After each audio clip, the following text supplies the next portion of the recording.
Trapped in a sinking car with her life flashing before her eyes, she clung to the Bible she always carried, praying for a miracle. And then, as if her prayers were answered, a boy appeared.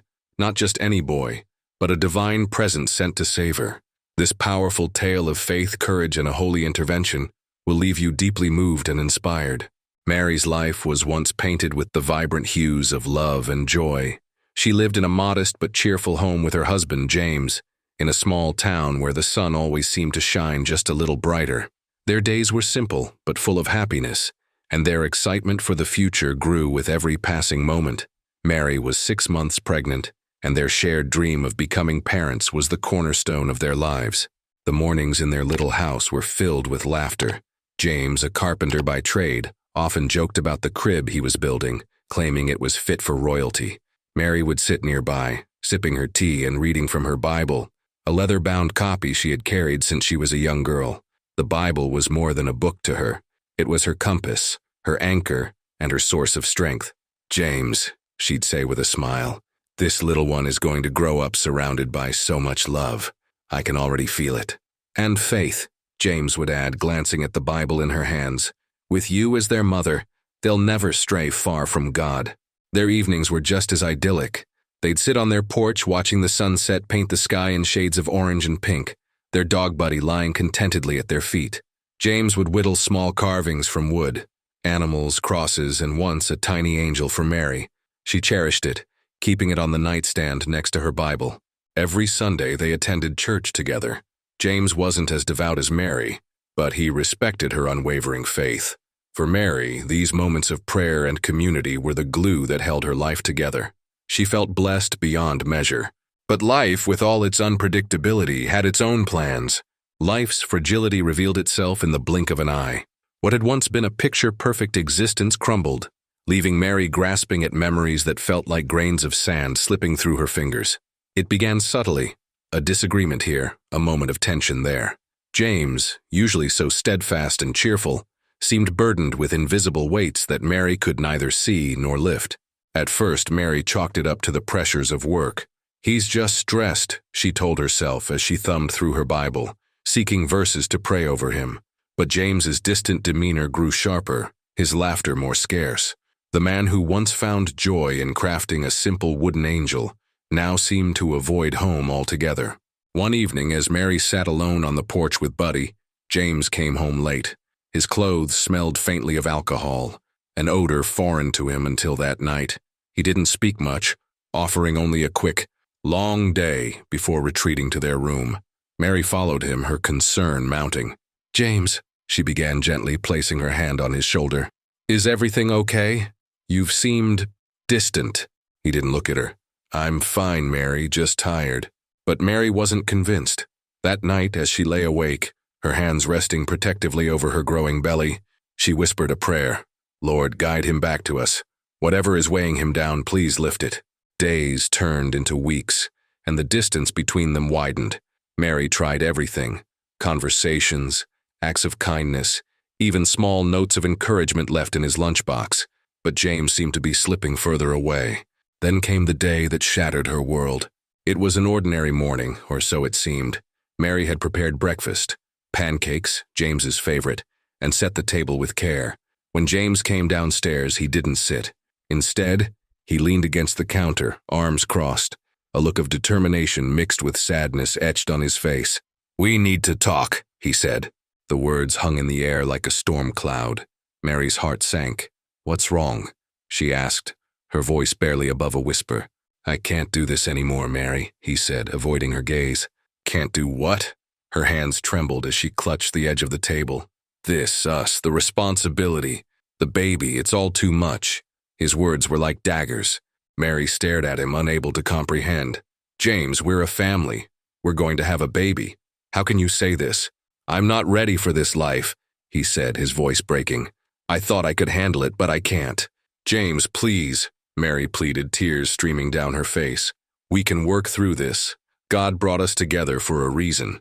But James shook his head. "I'm sorry, Mary, I've made up my mind." He packed a bag and left that very afternoon, leaving Mary standing in the doorway, clutching her Bible to her chest. Buddy whined softly at her feet, sensing her despair. The days that followed were a blur of tears, anger, and disbelief. Mary tried to reach out to James, but her calls went unanswered. She visited his workplace, only to find out he had quit and moved out of town. She was alone, pregnant, heartbroken, and with no income to support herself. She turned to her church for comfort, spending hours praying and seeking solace in Scripture. Psalm 34:18 became her mantra. The Lord is close to the brokenhearted and saves those who are crushed in spirit. She clung to those words, repeating them through tears as she lay awake at night. But faith didn't pay the bills. The savings they had built together dwindled quickly. Mary sold her jewelry, her wedding ring included, to cover basic necessities. Eventually, the landlord came knocking, and with no way to pay the rent, Mary was evicted. All she had left were a few belongings, her dog Buddy, and her Bible. With nowhere to go, Mary wandered the streets, sleeping in shelters when she could find space, and on church pews when she couldn't. Her once bright world had dimmed, but she refused to let the darkness consume her. One particularly cold night, Mary found herself outside a small diner. The neon sign flickered, casting an eerie glow on the sidewalk. She sat on a bench, holding Buddy close for warmth, and opened her Bible. As she read, a passerby stopped and offered her a cup of hot coffee.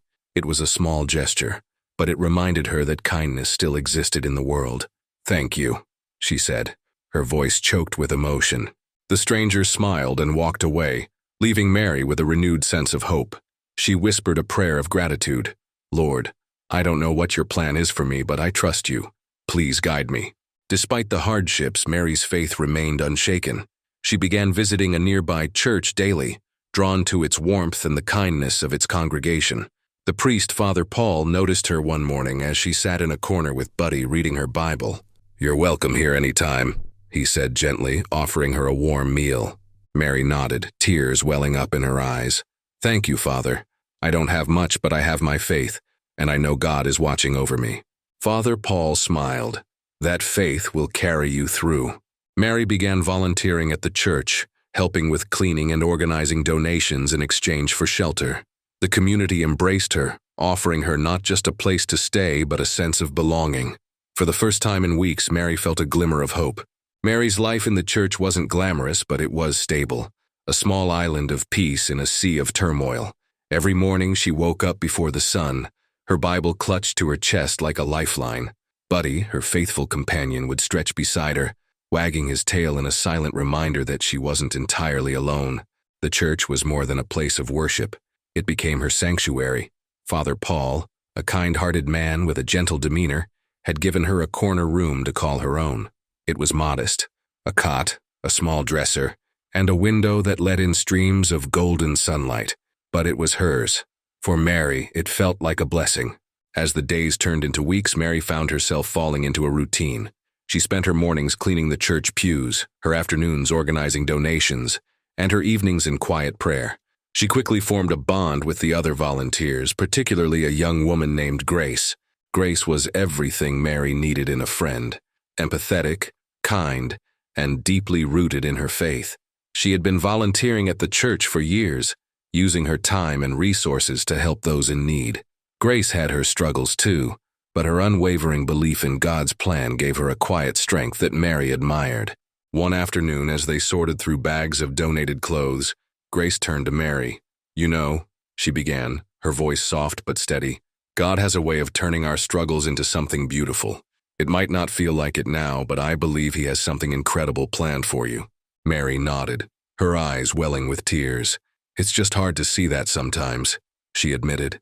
"Everything feels so uncertain." Grace reached over and squeezed Mary's hand. "That's what faith is, isn't it?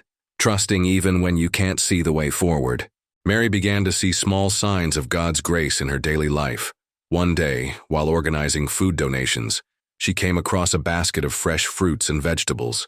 It wasn't much, but it felt like a feast compared to the canned goods she had been living on. Another time, a local bakery donated fresh bread, its aroma filling the church with a comforting warmth. Even Buddy seemed happier. The churchyard provided him plenty of space to roam, and the congregation took to him quickly. Children played with him after Sunday services, and an elderly woman named Mrs. Whitaker often slipped him treats when she thought no one was looking. Despite the small comforts, Mary couldn't ignore the looming challenges. Her pregnancy was progressing, and though she felt her baby moving within her, she knew she needed medical care. The church had connected her with a free clinic where she received basic checkups, but it wasn't enough. She needed a proper hospital visit to ensure both she and the baby were healthy.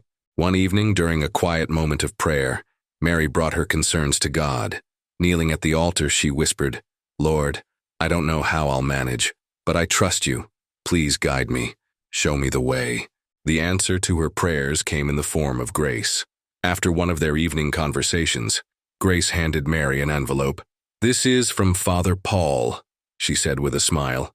"It's not much, but it's enough to get you to the hospital and back. You need this." Mary opened the envelope to find a small amount of cash inside, enough to cover transportation and some basic expenses. Overwhelmed with gratitude, she hugged Grace tightly. "Thank you," she whispered. "I don't know how I'll ever repay you." Grace shook her head. "You don't have to. Just promise me you'll take care of yourself and that little one." Mary decided to borrow Grace's car for the trip. Grace insisted it was no trouble, even handing Mary the keys with a reassuring smile.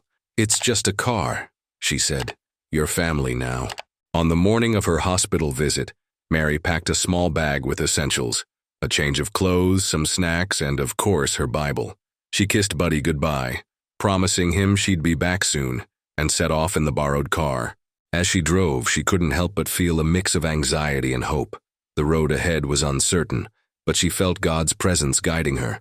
She placed her hand on the Bible resting on the passenger seat, whispering a silent prayer. "Thank you, Lord, for watching over me. Please keep us safe." The drive to the hospital began uneventfully.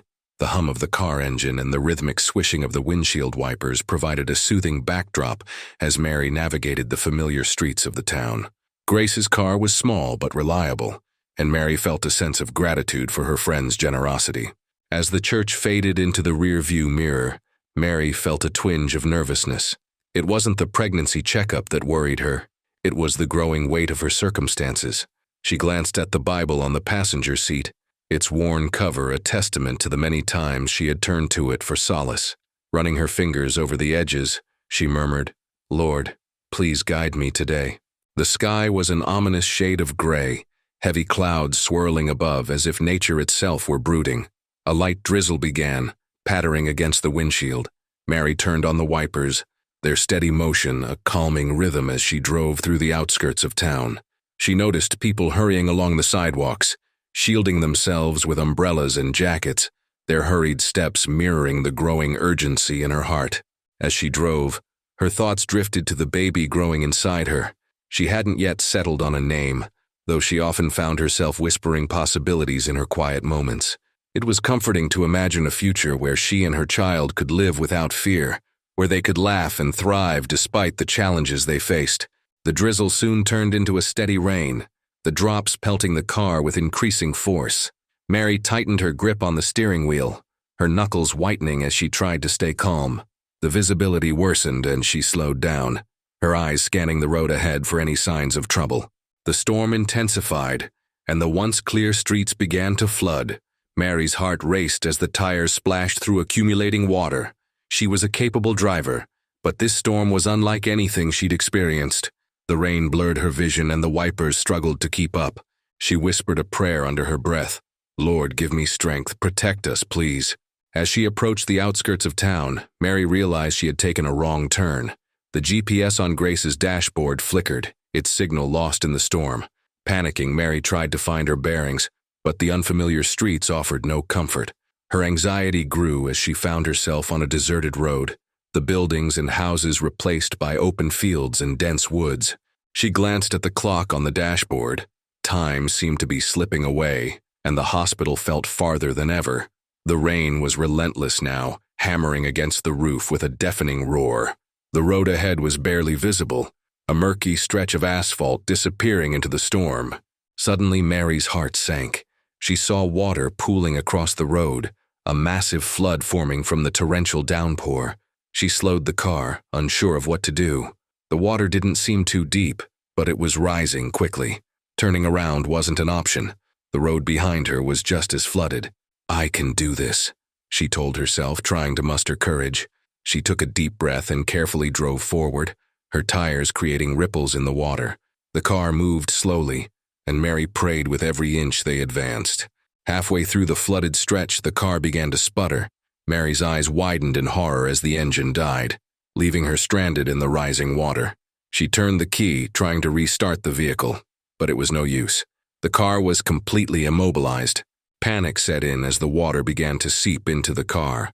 Mary unbuckled her seatbelt, her breathing ragged as she tried to think of a solution. The hospital, her unborn child, Grace's car, all of it weighed heavily on her. She clutched the Bible tightly, holding it against her chest as if it could shield her from the chaos around her. She tried opening the car door, but the pressure of the water made it nearly impossible. "Help!" she screamed, her voice lost in the roar of the storm. Tears streamed down her face as she realized no one was around to hear her. The road was deserted, and the storm had driven everyone indoors. The water rose rapidly, reaching her knees as she struggled to keep calm. She thought of the baby, her precious child who hadn't even taken its first breath. "Please, God," she sobbed, "don't let this be the end." In that moment of despair, Mary saw a figure in the distance. Through the sheets of rain, she could barely make out the silhouette of a young boy standing on the edge of the flooded road. He seemed impossibly calm, his gaze fixed on her car. "Help!" Mary screamed again, her voice cracking. The boy didn't hesitate. He removed his shoes and jacket, then dove into the water with a grace that defied his youth. Mary watched in stunned silence as the boy swam toward her with powerful strokes. He reached the car within moments, his hands gripping the door handle with surprising strength. With one swift motion, he wrenched the door open, the floodwater rushing in as he did. "Take my hand," he said, his voice steady and calm despite the chaos. Mary hesitated for a split second before grasping his outstretched hand. His grip was firm, reassuring, as he guided her out of the car. The water was freezing, and Mary struggled to keep her footing, but the boy's presence gave her an unexplainable sense of safety. The boy led her to the edge of the road, where the floodwaters were shallower. Once they reached dry ground, Mary collapsed onto the pavement, gasping for breath. She turned to thank her rescuer, but before she could speak, her eyes widened in shock. The boy was holding her Bible. It was dry, untouched by the storm, as if it had been protected by some unseen force. Mary's lips parted in astonishment, but before she could utter a word, the boy smiled gently and placed the Bible in her hands. As she clutched the book to her chest, a strange calm washed over her. The rain began to subside, the storm clouds parting to reveal a brilliant blue sky. Mary looked up in awe, the transformation happening so quickly it felt surreal. When she turned back to thank the boy, he was gone. Mary sat on the damp pavement, her breaths coming in shallow gasps as she tried to process what had just happened. The storm, which had raged so violently moments ago, had all but disappeared. The sky, once dark and foreboding, was now streaked with soft hues of pink and orange as the sun peeked through the dissipating clouds. The air smelled fresh, cleansed by the rain, and a gentle breeze brushed against her face. But her mind was fixated on the boy, his calm demeanor, his strength, and the way he vanished as suddenly as he appeared. She clutched the Bible tightly, its familiar weight grounding her in the midst of the surreal experience. The book was completely unharmed. Not a single page was wet or damaged, despite having been in the flooded car. It was as if it had been shielded from the chaos, much like she had been. The sound of a distant car engine broke her trance. She turned her head to see a pickup truck approaching cautiously, its tires splashing through the remaining puddles on the road. The driver, a middle-aged man in a rain jacket, rolled down his window as he neared her. "Ma'am, are you okay?" he called out, concern etched on his face. Mary nodded weakly. I think so," she replied, her voice trembling. "My car's stuck in the water." The man parked his truck and got out, surveying the scene. "You're lucky you made it out," he said, shaking his head. "This area floods bad during storms. Do you need a ride somewhere?" Mary hesitated for a moment before nodding. "Yes, please. I was on my way to the hospital." The man helped her into the truck, her wet clothes leaving a faint dampness on the seat. As they drove, Mary recounted what had happened, though she left out the part about the boy. It felt too sacred, too extraordinary to explain just yet. At the hospital, Mary was checked over by the medical staff, who assured her that both she and the baby were unharmed.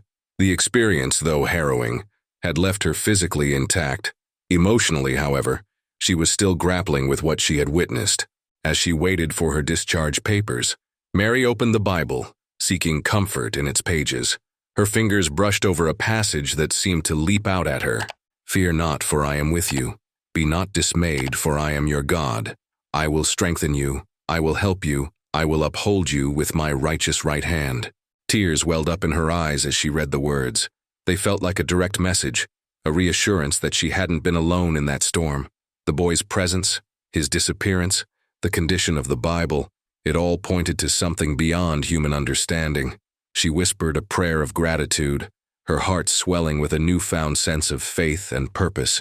When Mary returned to the church, she was greeted by Grace and the others who had been worried about her. Grace embraced her tightly, relief evident in her eyes. "We were so scared when the storm hit," she said. "Thank God you're okay." Mary recounted the events of the day, this time including the boy and his miraculous actions. The room fell silent as she spoke, everyone hanging on her every word. When she described how the Bible had been returned to her, untouched by the water, a collective gasp filled the room. "It's a sign," one of the women said softly. "A reminder that God watches over us." Grace nodded, her eyes glistening with tears. "You were saved for a reason, Mary. There's a purpose in all of this." That night, as Mary lay in her modest room, she couldn't sleep. Her mind replayed the day's events over and over. Who was the boy? Where had he come from, and where had he gone? The questions swirled in her mind, but she knew she might never have concrete answers. Instead, she focused on what she did know. She had been saved in a moment of dire need, and the experience had reinforced her faith. The Bible, now resting on the nightstand, felt like more than just a book. It was a symbol of hope, of resilience, and of the divine presence she had always believed in. As she closed her eyes, a sense of peace enveloped her. She didn't need all the answers. She had been given the gift of another day, and for that, she was endlessly grateful. The days following Mary's harrowing ordeal were filled with quiet contemplation. Life at the church resumed its rhythm, but something within Mary had irrevocably changed. Her encounter with the boy, the miraculous escape, and the untouched Bible left an indelible mark on her soul. The questions lingered. Who was the boy, and what did his presence signify? Mary shared her experience with the church's father one afternoon, seeking wisdom and guidance. The sun streamed through the stained glass windows, casting colorful patterns on the stone floor. As she recounted the storm, the boy's appearance and his mysterious disappearance, the father listened intently, his hands folded, and his expression thoughtful. "Mary," he said gently, "sometimes we encounter events that cannot be explained by human logic. They are moments of divine intervention, reminders of God's presence in our lives." "Do you think the boy was an angel?" Mary asked, her voice tinged with awe. The father tilted his head thoughtfully. "Perhaps. Angels come in many forms, and their purpose is often to guide us, protect us, or remind us of our faith. What's clear is that this boy was sent to you in your time of need. He was a vessel of God's grace." Mary nodded, her heart swelling with gratitude. "I'll never forget what happened," she said. "I want to honor it." Determined to channel her gratitude into action, Mary began volunteering more actively at the church. She helped with meals for the homeless, organized donation drives, and spent time with other women in the shelter. Despite her own struggles, she found solace in serving others. It was as if the boy's selfless act had inspired her to emulate his compassion. Word of Mary's miraculous escape spread among the church community. People approached her with their own stories of faith and resilience, drawing strength from her experience. For the first time in months, Mary felt a sense of belonging. The church had become her sanctuary, and its people had become her family. One evening, as Mary was tidying up the dining area, Grace approached her with a curious expression. "Mary," she said hesitantly, "do you remember the boy who helped you? Did he say anything about where he was from?" Mary shook her head. "No, he didn't say a word. He just appeared, helped me, and then disappeared." Grace frowned slightly. I was thinking about the way you described him. Young, calm, and how he disappeared so suddenly. It reminded me of something I read in the Bible." Mary's interest was piqued. "What was it?" Grace led her to the small chapel and opened a well-worn Bible. She flipped through the pages until she found the passage she was looking for. Do not neglect to show hospitality to strangers, for thereby some have entertained angels unawares. Hebrews 13:2. The words sent a shiver down Mary's spine. Could it be possible? Was the boy truly an angel in disguise? The thought filled her with a mix of wonder and humility. She whispered a prayer, thanking God for the blessing she had received. Over the next few weeks, Mary noticed small changes in her life. People in the community began reaching out to help her. A woman at the church offered her maternity clothes, and a local grocer donated fresh produce for the shelter.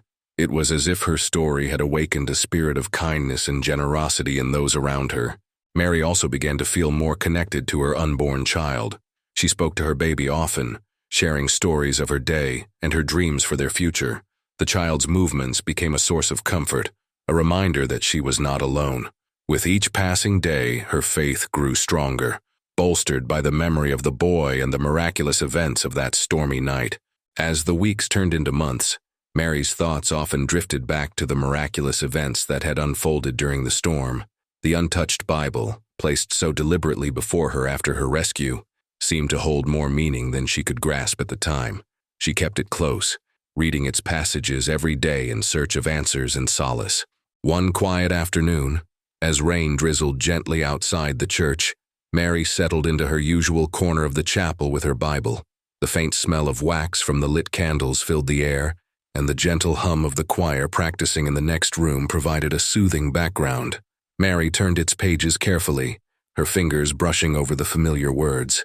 As she read through the Gospel of John, a passage caught her eye, a passage she had read countless times before but never truly understood.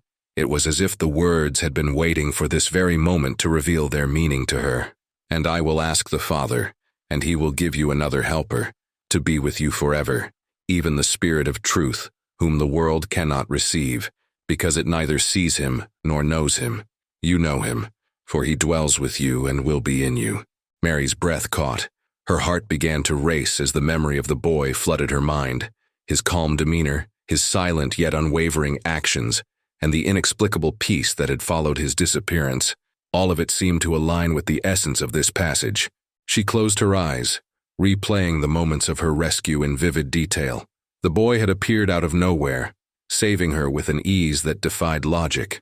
His touch had stopped the rain and brought clarity to a storm that raged not just outside but within her soul. And then, as if to affirm her faith, he had vanished, leaving behind the Bible in pristine condition, a sign that no human hands could have orchestrated. Was he? Mary whispered aloud, her voice trembling. Was he the helper? Was he sent by God? The realization was both humbling and awe-inspiring. She felt tears streaming down her cheeks as she clutched the Bible to her chest. The boy wasn't just a passerby or a kind stranger.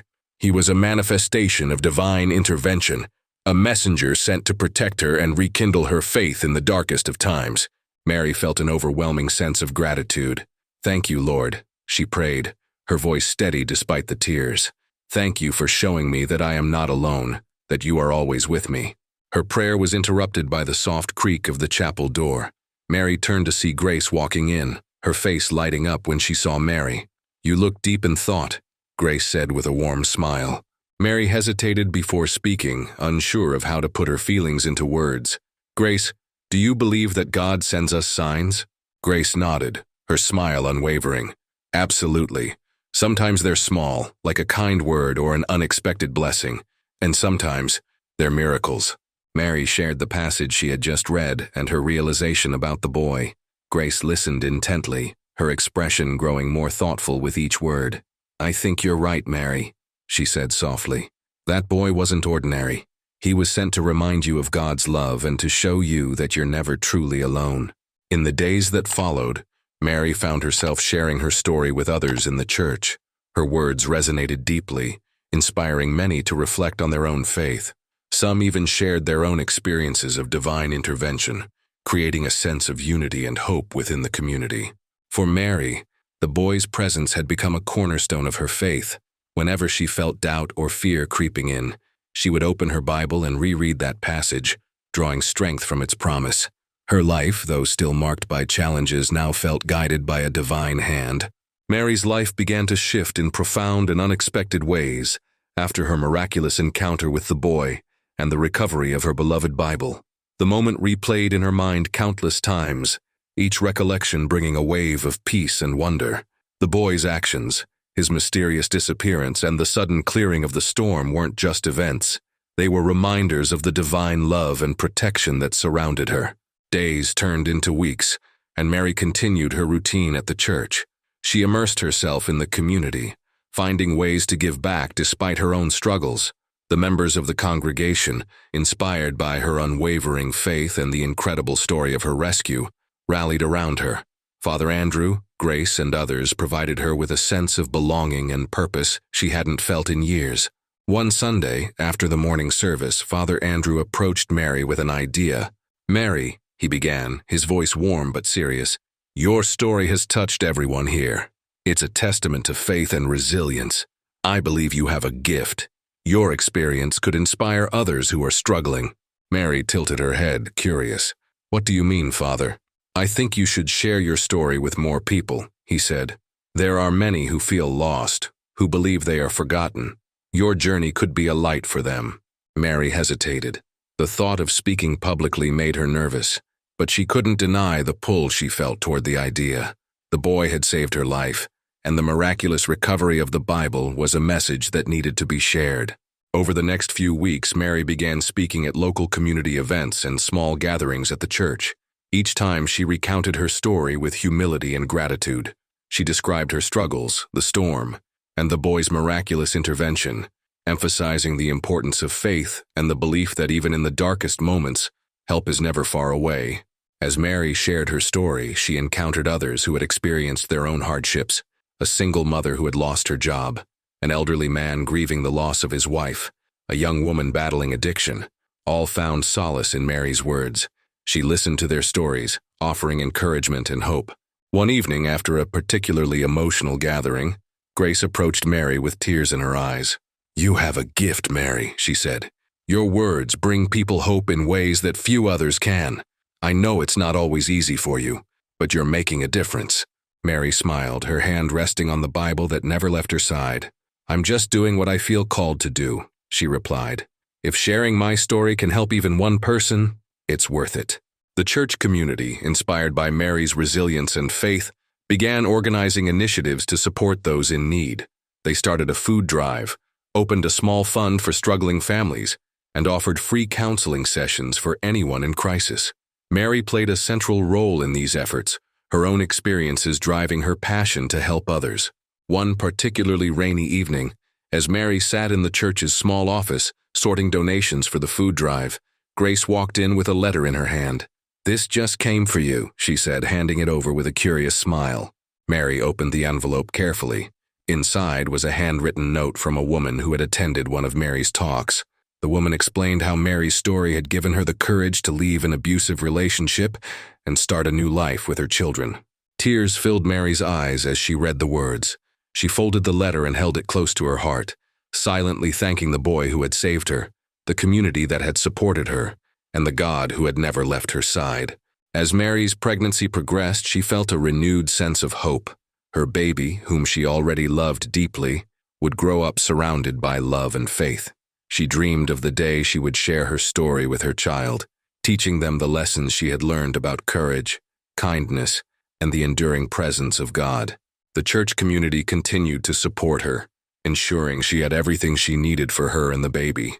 Grace often joked about how the baby would be the church's little angel, a light in their lives just as Mary had become. One evening, as Mary sat by the fire in the small room she shared with Grace, she opened her Bible to the Gospel of Matthew. Her eyes fell on a verse that seemed to speak directly to her heart. "Come to me, all who labor and are heavy laden, and I will give you rest." She closed the Bible, her hand resting on her growing belly. "We'll be okay," she whispered to her unborn child. "God is with us." Though Mary never saw the boy again, his presence was a constant in her life. Every time she opened her Bible, every time she shared her story, she felt his spirit nearby. She didn't need to see him to know he was watching over her, a reminder of the divine love that had saved her. The boy's actions had set off a chain of events that transformed not only Mary's life but the lives of everyone who heard her story. He had been more than a rescuer. He had been a messenger, a symbol of hope and a reminder of the miracles that could happen when faith was strong. Mary's life was far from perfect, but it was full of purpose, love, and the knowledge that she was never alone. The storm that had once threatened to drown her had become a turning point, leading her to a brighter future. As she prepared for the arrival of her baby, Mary knew that the best way to honor the boy's legacy was to continue living with faith, kindness, and the unwavering belief that, even in the darkest moments, there is always a light. The months passed quickly, and Mary found herself preparing for the arrival of her child. The church community rallied around her, ensuring she had everything she needed for the baby. Grace and Father Andrew had organized a baby shower, which brought together the entire congregation. The small church hall was decorated with pastel balloons and banners, and the tables were laden with homemade food and gifts from parishioners. Mary felt overwhelmed by the love and support surrounding her. She had spent so much of her life believing she was alone, but now, as she stood among the smiling faces of her new family, she realized just how much had changed. One cold December night, Mary awoke to sharp pains in her abdomen. She sat up in bed, her breath coming in short gasps. She knew it was time. The baby was on its way. Grace, who had been staying in the room next door, heard Mary's calls and rushed in. "It's happening," Mary whispered, clutching Grace's hand. Grace quickly alerted Father Andrew, who had already prepared for this moment. The car borrowed from a church member was waiting outside, and within minutes, they were on their way to the hospital. Mary held tightly to her Bible, her knuckles white as she breathed through the pain. The journey felt endless, the winter roads slick with ice and snow. Grace kept reassuring Mary, her voice steady and calming, though worry etched lines into her face. "You're strong, Mary. You've got this." At the hospital, Mary was whisked away into the delivery room. The nurses moved with practiced efficiency, while the doctor reassured her that everything would be fine. Mary clutched her Bible tightly, its pages worn and familiar under her fingertips. In the whirlwind of pain and fear, it was her anchor. Hours later, as dawn broke over the horizon, Mary's cries of pain turned into the first cries of her baby. A nurse placed the tiny, swaddled bundle in Mary's arms, and tears streamed down her face as she gazed at her newborn child. "It's a boy," the nurse said with a smile. "He's healthy and strong." Mary held her son close, her heart swelling with love and gratitude. She whispered a prayer of thanks, her voice trembling with emotion. "Thank you, Lord. Thank you for this gift." Grace entered the room, her eyes glistening with tears. She bent down to kiss Mary's forehead and looked at the baby with awe. "He's beautiful," she said softly. "What will you name him?" Mary thought for a moment, her gaze fixed on her son's tiny face. "I'll name him Gabriel," she said, her voice steady, "after the angel who brings good news." Mary's life took on a new rhythm with Gabriel in it. The church community continued to support her, helping with everything from diapers to babysitting. Gabriel quickly became the heart of the church, loved by everyone who met him. His bright smile and happy giggles brought joy to those around him, a symbol of the light that had come into Mary's life. Despite her hardships, Mary felt an unshakable sense of purpose. She was determined to give Gabriel the best life she could, to teach him about faith, kindness, and the power of God's love. She often thought about the mysterious boy who had saved her that stormy night. In her heart, she believed he had been an angel, sent to guide her through her darkest hour. One Sunday, as Mary prepared to speak at a community event, a man approached her after the service. He was tall and dressed in a simple but elegant suit. His face was kind, and there was a certain calmness about him that immediately put Mary at ease. "Mary," he said, extending a hand, "my name is Mr. Carter. I've heard your story, and I wanted to meet you in person." Mary shook his hand, curious. "It's nice to meet you, Mr. Carter. How can I help you?" "I work with an organization that supports single mothers and their children," he explained. "Your story has inspired me and many others. I'd like to offer you and Gabriel some assistance, a more stable home, education opportunities for Gabriel, and resources to help you continue your work in the community." Mary was stunned. "I don't know what to say," she said, her voice trembling. "Thank you doesn't seem enough." Mr. Carter smiled. "You've already given so much to others, Mary. This is just our way of giving back." With the help of Mr. Carter's organization, Mary and Gabriel moved into a cozy apartment not far from the church. It was small but warm and welcoming, a place they could truly call home.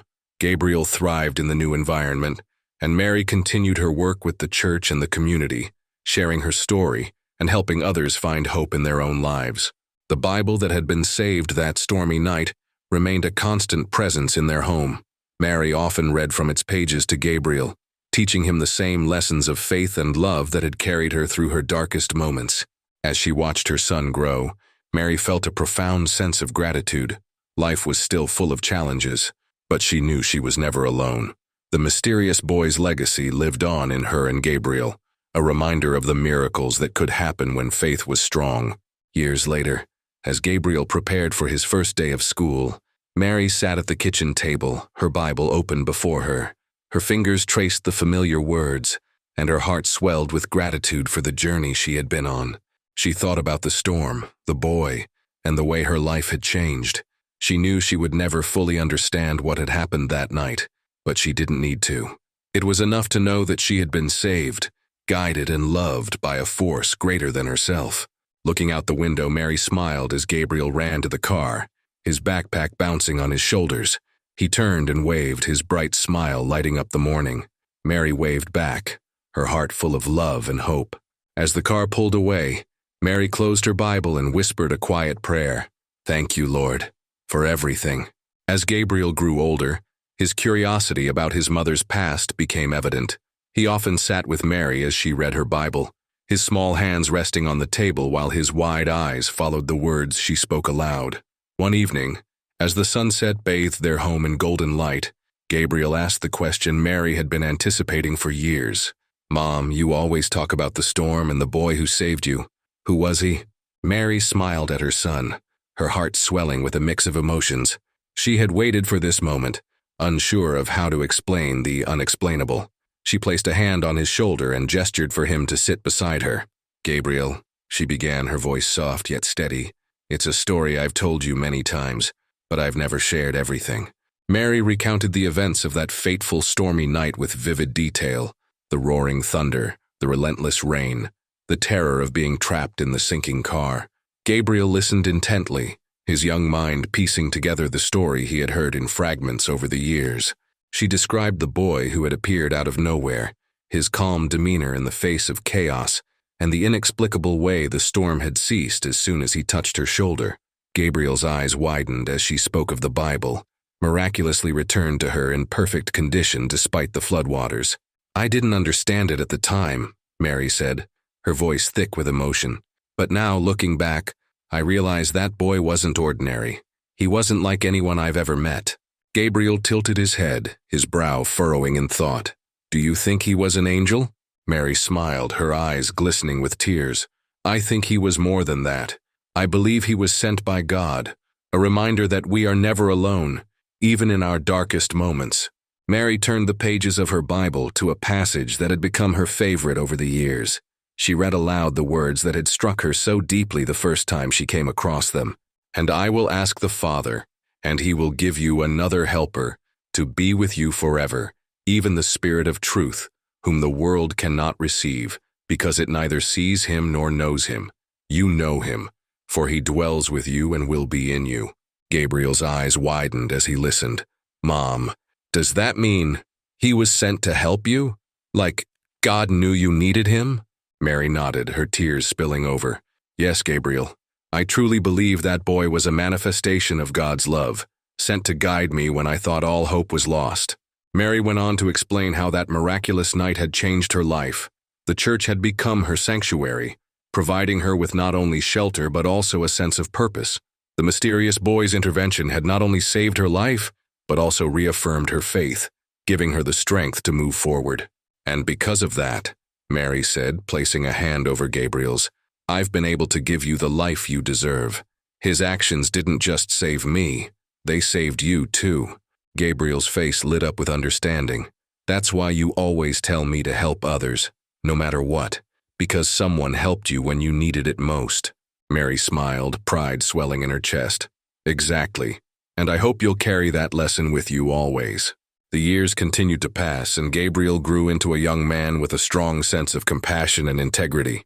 He often volunteered at the church that had once been his mother's refuge, helping others who found themselves in difficult circumstances. Mary, now older but still full of vitality, remained a cornerstone of the community. She shared her story with those who needed hope, her unwavering faith shining as a beacon for others.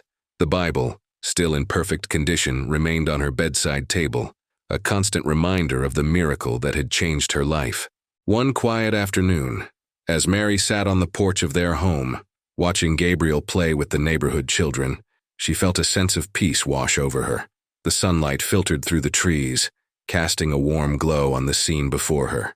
For a brief moment, she thought she saw a figure standing at the edge of the yard, a boy, around the same age as the one who had saved her all those years ago. He stood there, smiling softly, before disappearing into the light. Mary blinked, her heart skipping a beat. She wasn't frightened.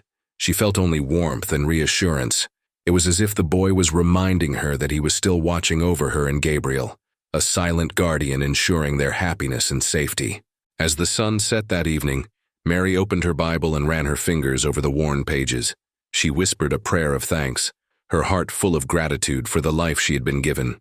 She knew she would never fully understand the mysteries of that stormy night, or the boy who had saved her, but she didn't need to. She had faith, and that was enough. "Thank you," she whispered into the quiet room, "for everything." And somewhere in a realm beyond comprehension, the boy smiled, his mission fulfilled. Thank you for watching. If this story moved you, don't forget to like, subscribe, and share your thoughts in the comments. Your thoughts in the comments.